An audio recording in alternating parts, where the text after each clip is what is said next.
Hello guys, welcome to my YouTube channel. इस channel पर NTPC और एसएससी प्रीवियस ईयर पेपर में जो भी जीके के मोस्ट इंपोर्टेंट प्रश्न आए हुए हैं उन प्रश्नों की सीरीज़ हमारे यूट्यूब चैनल पर सेट बाय कराई जा रही है, जो कि आने वाले आपके सभी एनटीपीसी और एसएससी एग्जामों में काफ़ी इंपॉर्टेंट साबित होंगे। और हमारे यूट्यूब चैनल पर एसएससी की भी सीरीज़ सेट बाय कराई जा रही है, तो वो वीडियो भी आप देख सकते हैं। वह भी यूट्यूब चैनल पर हमने करा दी गई है। ठीक है गाइस, ये एसएससी का तीसरा पेपर है, तो वीडियो को पूरा देखिए। हमारे चैनल को लाइक एंड सब्सक्राइब कीजिए, ठीक है। और हमारा वीडियो अच्छा लगे तो हमारे वीडियो को शेयर भी कीजिए। तो चलते हैं आज के जीके के पहले प्रश्न की ओर।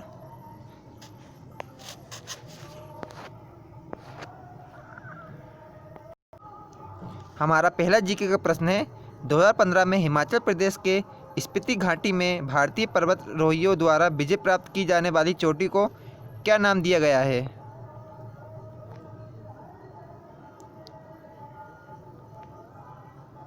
इसका राइट आंसर होगा इस ऑप्शन बी, माउंट कलाम। ठीक है, ऑप्शन बी। 2015 में हिमाचल प्रदेश के स्पीति घाटी में भारतीय पर्वतारोही द्वारा जो विजय प्राप्त की थी उस चोटी का नाम माउंट कलाम रखा गया है। ऑप्शन बी इसका राइट आंसर होगा। ठीक है गाइस, अब चलते हैं हमारे अगले प्रश्न की ओर। निम्नलिखित में से किस देश में सिंधु नदी प्रवाहित नहीं होती है? आपके सामने ऑप्शन ये रहे, भारत में, या ऑप्शन बी पाकिस्तान में, या ऑप्शन सी चीन में, या ऑप्शन डी अफगानिस्तान में। हमारा राइट आंसर है गाइस ऑप्शन डी, अफगानिस्तान में। अफगानिस्तान में सिंधु नदी प्रवाहित नहीं होती हैं, और बाकी भारत, पाकिस्तान और चीन, ये जितने भी देश हैं वहाँ पे सिंधु नदी प्रवाहित होती हैं। ठीक है, अफगानिस्तान को छोड़कर। इसका सही आंसर रहेगा ऑप्शन डी। गाइस, ये बहुत ही इंपॉर्टेंट प्रश्न है जो आपके आने वाले एनटीपीसी एग्जाम में रिपीट हो सकते हैं, तो प्लीज़ ध्यान से पढ़िए और पूरा वीडियो देखिए। चलते हैं हमारे अगले प्रश्न की ओर। अब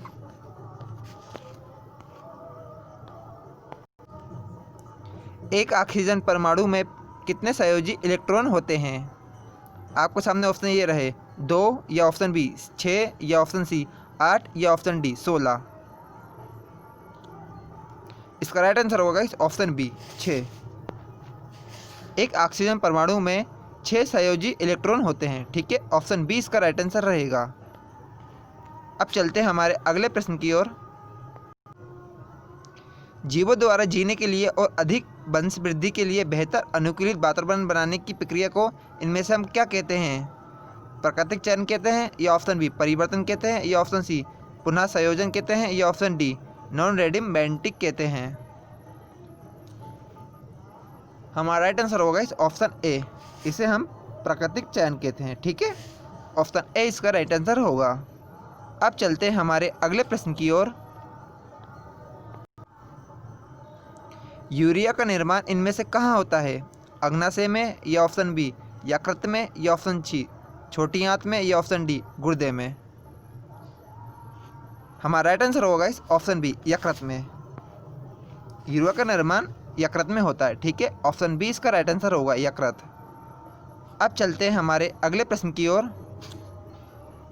हमारा अगला प्रश्न है, और गाइस ये यकृत मानव शरीर की सबसे अंतरस्थायी झिल्ली के रूप में मानी जाती है, ग्रंथि के रूप में मानी जाती है। ठीक है, सबसे बड़ी ग्रंथि जो अंतरस्रावी है वो यकृत को कहा जाता है। ठीक है, ऑप्शन बी इसका राइट आंसर होगा, अंतरस्रावी ग्रंथि यकृत। अब चलते हैं हमारे अगले प्रश्न की ओर।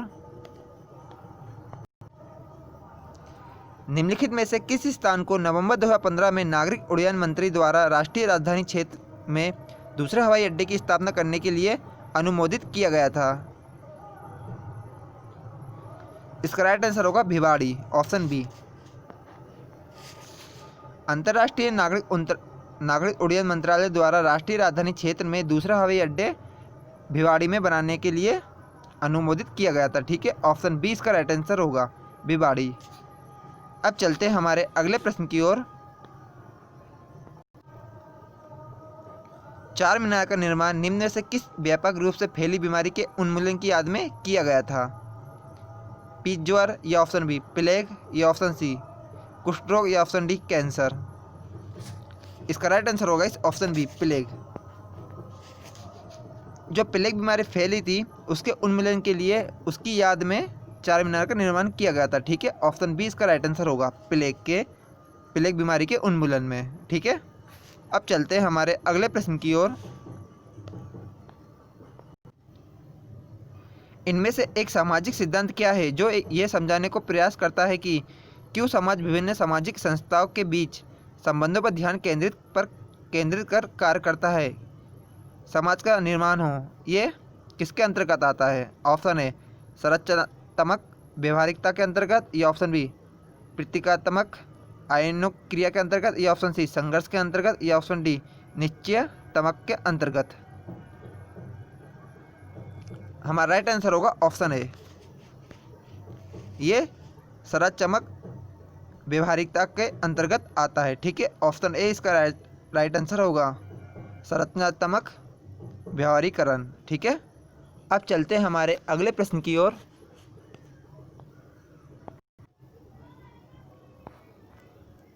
दुर्लभ साइबेरियन सारस देश में नियमित रूप से आया करते थे, जो कि एक वैश्विक विरासत स्थल भी है। इनमें से कहाँ पे आया करते थे? साइबेरियन सारस। सारस कान्हा राष्ट्रीय उद्यान में, या ऑप्शन बी बेंथलगढ़ पक्षी अभ्यारण्य में, या ऑप्शन सी केवलादेव राष्ट्रीय उद्यान में, या ऑप्शन डी रंगथिंडू पक्षी विहार में। इसका राइट आंसर होगा ऑप्शन सी केवलादेव राष्ट्रीय उद्यान में। दुर्लभ साइबेरियन सारस जो केवलादेव राष्ट्रीय उद्यान में आया करते थे। ठीक है, ऑप्शन सी इसका राइट आंसर रहेगा, केवलादेव राष्ट्रीय उद्यान। अब चलते हैं हमारे अगले प्रश्न की ओर।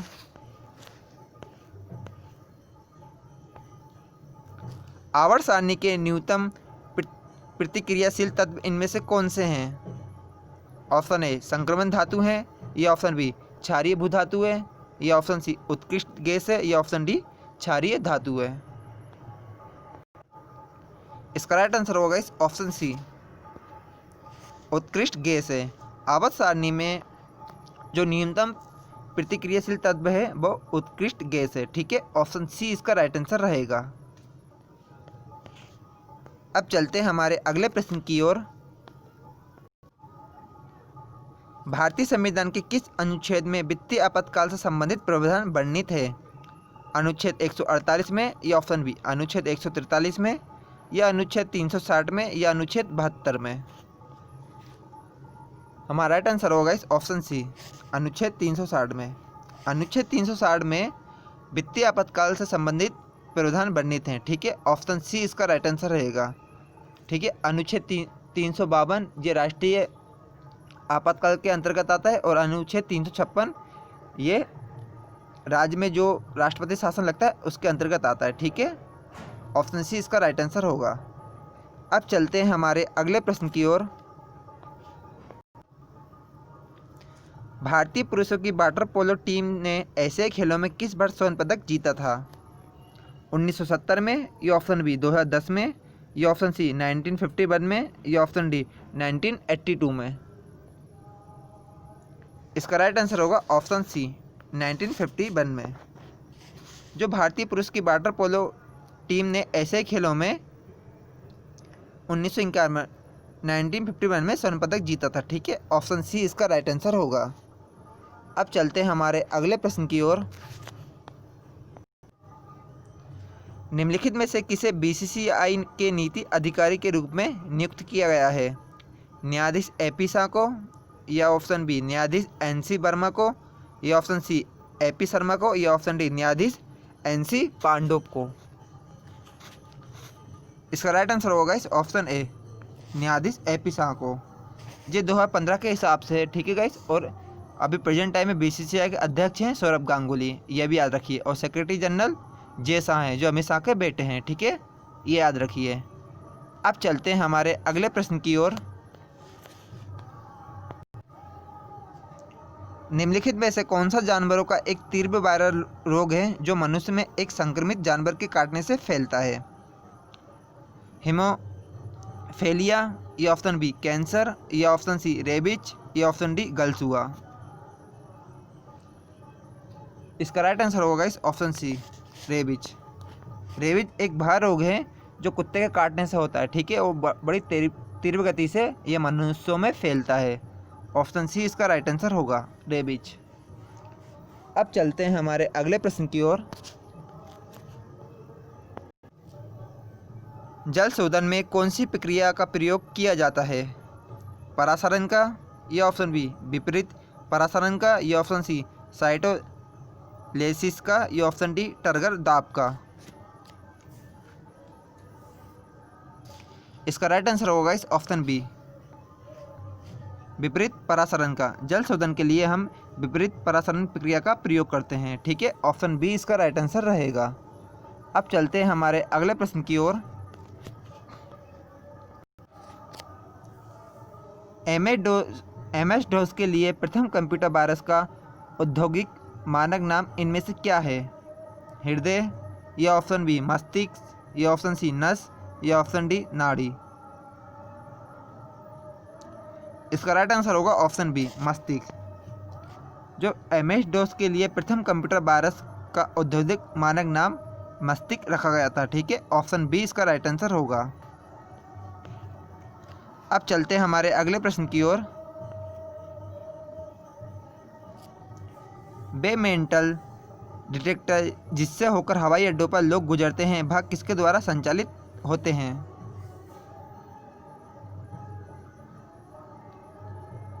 इसका राइट आंसर होगा ऑप्शन सी, फेराडे के नियम के अंतर्गत आता है, ठीक है, ये नियम। ऑप्शन सी इसका राइट आंसर होगा। अब चलते हैं हमारे अगले प्रश्न की ओर। परमाणु बम का आविष्कार करने वाली टीम का हिस्सा निम्नलिखित में से कौन थे? अल्फ्रेड नोबल, या ऑप्शन बी जूलियस ओपनहीमर, या ऑप्शन डी जॉन डाल्टन, या ऑप्शन डी रॉबर्ट बेकन। इसका राइट आंसर होगा इस ऑप्शन बी, जूलियस ओपनहीमर, जो परमाणु बम के आविष्कार करने वाली टीम का एक हिस्सा थे, ठीक है। ऑप्शन बी इसका राइट आंसर होगा, जूलियस ओपनहीमर। अब चलते हैं हमारे अगले प्रश्न की ओर। अंतर्राष्ट्रीय सौर गठबंधन किसके द्वारा लॉन्च किया गया था? नरेंद्र मोदी द्वारा, या ऑप्शन बी नवाज शरीफ द्वारा, या ऑप्शन सी बराक ओबामा द्वारा, या ऑप्शन डी जेम्स कैमरून द्वारा। हमारा राइट आंसर होगा ऑप्शन ए, नरेंद्र मोदी द्वारा, जो प्रेजेंट टाइम में भारत के प्रधानमंत्री हैं। उन्होंने 2015 में अंतर्राष्ट्रीय सौर गठबंधन का शुभारंभ किया था, ठीक है गाइस। इसका हेडक्वार्टर नोएडा में है, अंतर्राष्ट्रीय सौर गठबंधन का। ऑप्शन ए इसका राइट आंसर होगा, और 2015 में इसे लॉन्च किया गया था, ठीक है। अब चलते हैं हमारे अगले प्रश्न की ओर।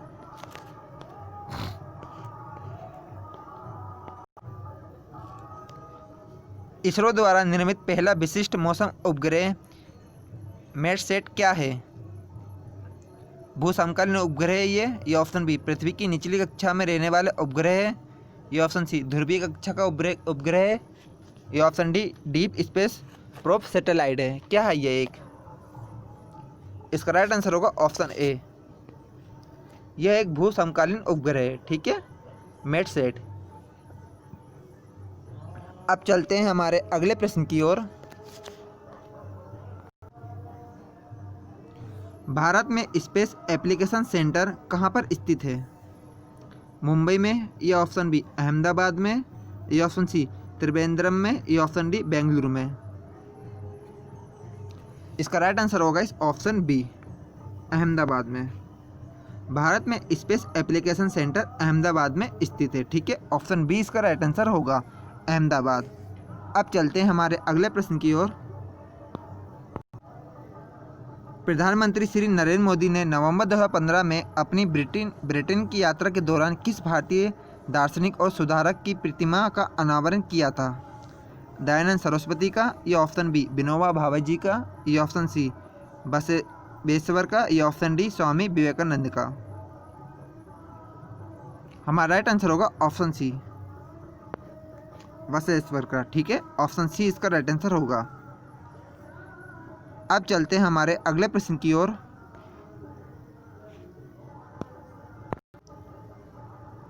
चोल राजवंश के अंतिम शासक इनमें से कौन थे? राजा चोल तृतीय, या ऑप्शन बी राजा राजेंद्र चोल तृतीय, या ऑप्शन सी विजयलाल चोल, या ऑप्शन डी कोलिथुंगा चोल तृतीय। इसका राइट आंसर होगा इस ऑप्शन बी, राजेंद्र चोल तृतीय, जो चोल वंश के अंतिम शासक के रूप में इन्होंने राजवंश संभाला, ठीक है। ऑप्शन बी इसका राइट आंसर होगा, राजेंद्र चोल तृतीय। ठीक है, अब चलते हैं हमारे अगले प्रश्न की ओर।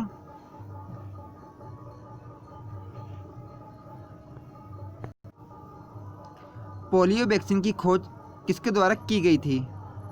आइजैक न्यूटन द्वारा, ये ऑप्शन बी मेरी क्यूरी द्वारा, ये ऑप्शन सी जोनास साल्क द्वारा, ये ऑप्शन डी अल्बर्ट आइंस्टाइन द्वारा।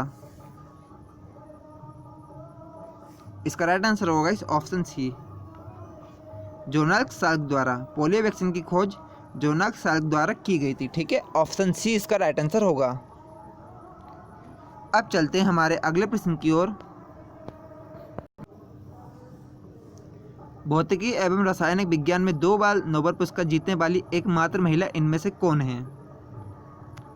इसका राइट आंसर होगा इस ऑप्शन बी मेरी क्यूरी, जिन्होंने भौतिकी एवं रासायनिक विज्ञान में 2 बार नोबेल पुरस्कार जीतने वाली पहली महिला बन चुकी हैं। ऑप्शन बी इसका राइट आंसर रहेगा मेरी क्यूरी। ठीक है, याद रखिएगा इस। चलते हैं अब हमारे अगले प्रश्न की ओर।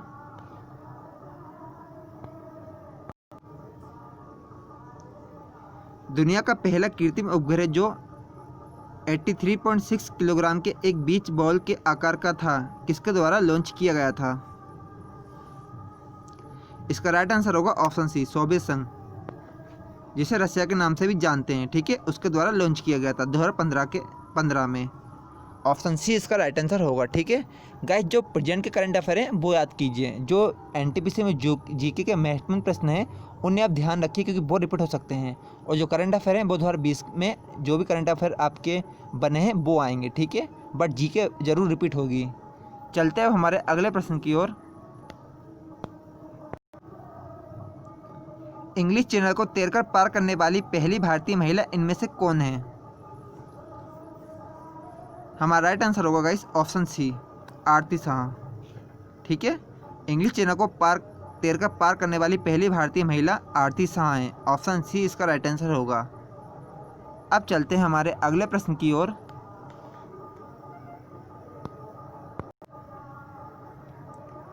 नाइनटीन 1939 में इंडियन नेशनल कांग्रेस छोड़ने के बाद सुभाष चंद्र बोस ने किसका गठन किया था?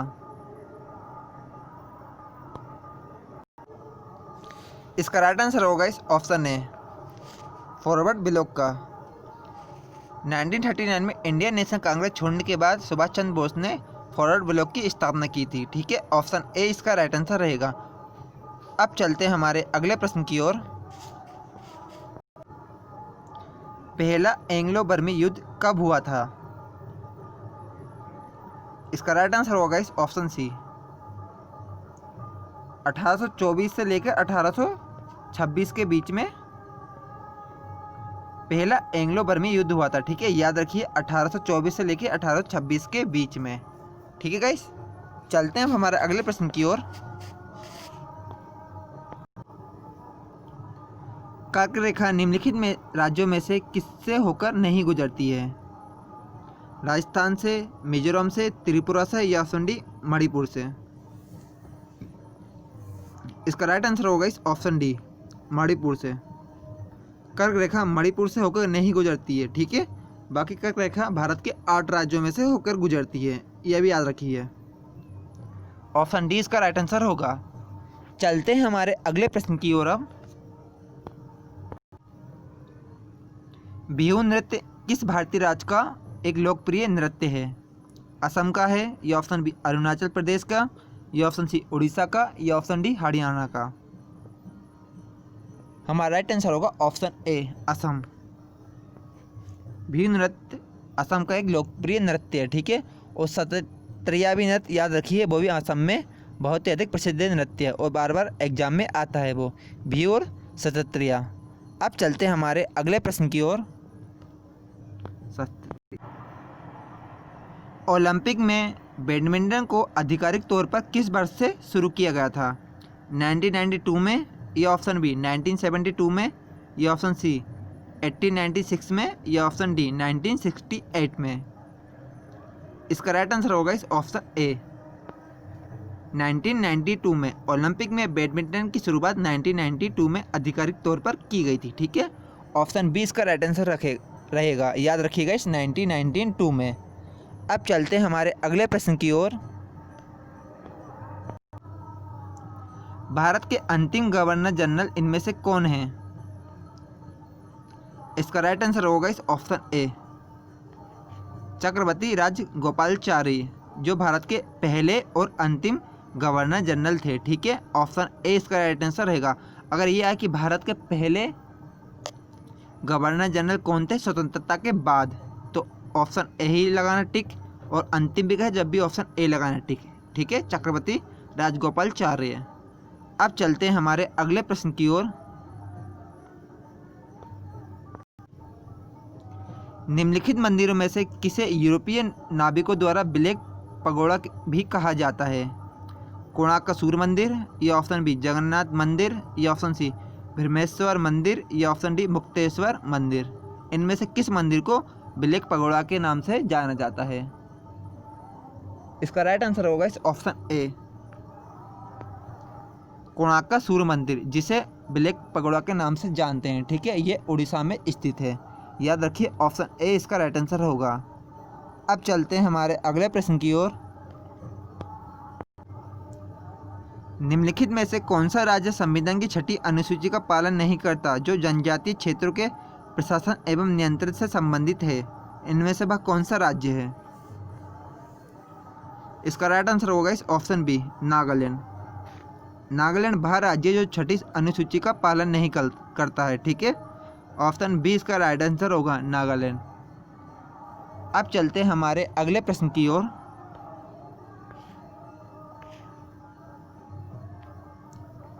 जीवित चीजों पर मृदा के प्रभाव का अध्ययन मृदा विज्ञान की किस शाखा के अंतर्गत किया जाता है?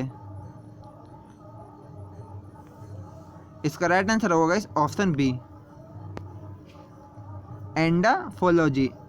एंडाफोलॉजी जीवित चीजों पर मृदा के प्रभाव का अध्ययन मृदा विज्ञान की शाखा के अंतर्गत आता है। ठीक है, एंडाफोलॉजी, याद रखिए ऑप्शन बी इसका राइट आंसर रहेगा। गाइस, ये हमारा लास्ट प्रश्न है। जीके का 14 प्रश्न हमने आपको करवा दिए गए हैं। ये 14वां प्रश्न है। विद्या देवी भंडारी के बारे में निम्नलिखित में से कौन सा कथन सत्य है? इनमें से उन्हें नोबेल शांति पुरस्कार के लिए नामांकित किया गया था, ये ऑप्शन बी वह मॉरिशस की पहली राष्ट्रपति हैं, या ऑप्शन सी वह नेपाल की पहली महिला राष्ट्रपति हैं, या ऑप्शन डी वह एशिया की सबसे वृद्ध महिला हैं। इसमें से क्या सत्य लिखा है? इसका राइट आंसर होगा इस ऑप्शन सी, वह नेपाल की पहली महिला राष्ट्रपति हैं। ठीक है, विद्या देवी भंडारी, जो प्रेजेंट टाइम में भी नेपाल की पहली महिला राष्ट्रपति के रूप में कार्य कर रही हैं। ठीक है, विद्या देवी भंडारी। और एपी शर्मा ओली वो नेपाल के पीएम है, यह भी याद रखिए। ठीक है गाइस, हमने आपको एनटीपीसी सीरीज़ के पूरे 14 जीके के प्रश्न जो आए थे आपके 2015 में, वो आपको हमने करवा दिए गए हैं। वीडियो अच्छी लगी हो तो हमारे वीडियो को लाइक एंड सब्सक्राइब कीजिए। ये एनटीपीसी का 3rd पेपर था। ठीक है, कल आपके लिए हम 4th पेपर ले आएंगे, तो वीडियो को हमारे चैनल को लाइक एंड सब्सक्राइब कीजिए और प्लीज़ सब्सक्राइब कीजिए। ये हमारा न्यू चैनल है और हम आपको ऐसे ही जो मोस्ट इम्पोर्टेंट प्रश्न हैं वही लाएंगे जो एनटीपीसी में आ सकते हैं। ठीक है guys, good night, love you all.